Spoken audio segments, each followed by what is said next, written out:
গর্ভাবস্থার সময়টিতে যখনই আসে তখন কিন্তু সবাই অনেক খুশি থাকে, ফ্যামিলি, মা বাবা চারদিকে সবাই খুশি থাকেন, কিন্তু যখন কিছু ধরনের কমপ্লিকেশনস অ্যারাইজ করে এবং বারবার দেখা যাচ্ছে এই প্রবলেমগুলো হচ্ছে বা অনেক কমপ্লিকেশনস নিয়ে এসে আসলে প্রেগনেন্সিটা এসেছে, সেটাও একটা চিন্তার বিষয় থাকে। তো এখানে যদি একটু আমরা জানতে চাই যে আসলে ঝুঁকিপূর্ণ গর্ভাবস্থা কখন বলছি আমরা, আসলে প্রেগনেন্সিটা হাই রিস্ক এই জায়গাটা আসলে কখন আসবে?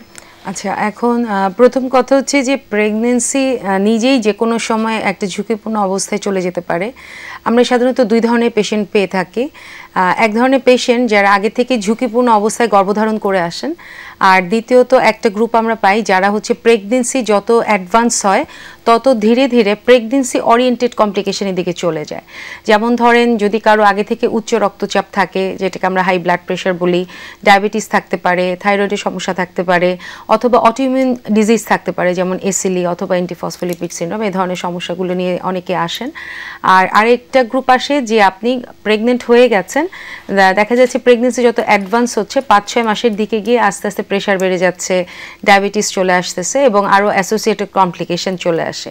যেমন ঝুঁকিপূর্ণ গর্ভাবস্থায় যে শুধুমাত্র প্রেশার কিংবা ডায়াবেটিস অথবা অন্য কোনো মেডিকেল ডিসঅর্ডার থাকলে আমরা বলবো, তা কিন্তু না। একটা গর্ভবতী মায়ের গর্ভফুলের অবস্থানের উপরেও কিন্তু হাই রিস্ক প্রেগনেন্সি আমরা কনসিডার করি। যেমন জরায়ুর মুখে যদি ফুল থাকে অথবা জরায়ুর ফুল যখন ডেলিভারির সময় আলাদা হয়ে বের হয়ে আসে তখন একটা ব্লিডিং হয়, এই সময়টা বাদ দিয়ে যদি গর্ভাবস্থায় যে কোনো মায়ের যে কোনো মাসে যদি ন্যূনতম ব্লিডিং হয়, সেটাও কিন্তু একটা হাই রিস্ক প্রেগনেন্সির মধ্যে চলে যায়। এর পরবর্তীতে ধরেন আসতে পারে যদি কারো অনেক দিন পর, বিয়ের অনেক দিন পর কনসিভ হচ্ছে না করতে করতে একটা কনসিভ হলো অনেক চিকিৎসার পরে, সেও কিন্তু আসলে একটা হাই রিস্ক গ্রুপে চলে যায়। কিংবা যার একাধিকবার বাচ্চা কনসিভ করতে কোনো প্রবলেম হচ্ছে না কিন্তু বাচ্চাটা টিকে থাকছে না, দেখা যাচ্ছে কোনো বাচ্চা প্রথম 3 মাসে নষ্ট হয়ে যাচ্ছে অথবা মাঝের 3 মাসে নষ্ট হয়ে যাচ্ছে কিন্তু বাচ্চাটা টিকে থাকছে না, সেটাও কিন্তু আপনার মানে ঝুঁকিপূর্ণ একটা প্রেগনেন্সি ক্রাইটেরিয়াতে চলে আসে। এখনকার দিনে আমরা যেটা বেশি পাচ্ছি যে পড়াশোনা হোক কিংবা ক্যারিয়ার হোক, যে কোনো কারণেই হোক, মেয়েদের বিয়ের বয়সটা একটু বেড়ে যাচ্ছে। স্বাভাবিকভাবে যখন বিয়ের বয়স বেড়ে যাচ্ছে, প্রথম সন্তান কনসিভের সময়টাও কিন্তু দেরি হয়ে যাচ্ছে। তো যেসব মায়েরা একটু বয়স হয়ে যায়, যেমন 30 কিংবা 35-এর দিকে গিয়ে বাচ্চা ধারণ করছেন, তাদের কিন্তু অটোমেটিক্যালি আপনার হচ্ছে প্রেগনেন্সিতে এই একটু শেষের দিকের বয়সে গর্ভধারণ করার জন্য প্রেশার কিংবা ডায়াবেটিস হওয়ার চান্স কিন্তু অনেক বেশি থাকে। সেক্ষেত্রে আসলে প্রিভেন্টিভ কোনো মেজার আছে কিনা? আমরা প্রিভেন্টিভ মেজার আসলে সচেতনতা তো সবার মধ্যেই থাকতে হবে।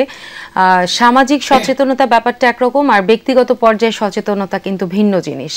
আমরা যখন প্রত্যেকটা মানুষ ব্যক্তিগত পর্যায়ে সচেতন হব তখন কিন্তু সামাজিক সচেতনতা অটোমেটিক্যালি রেজ করবে।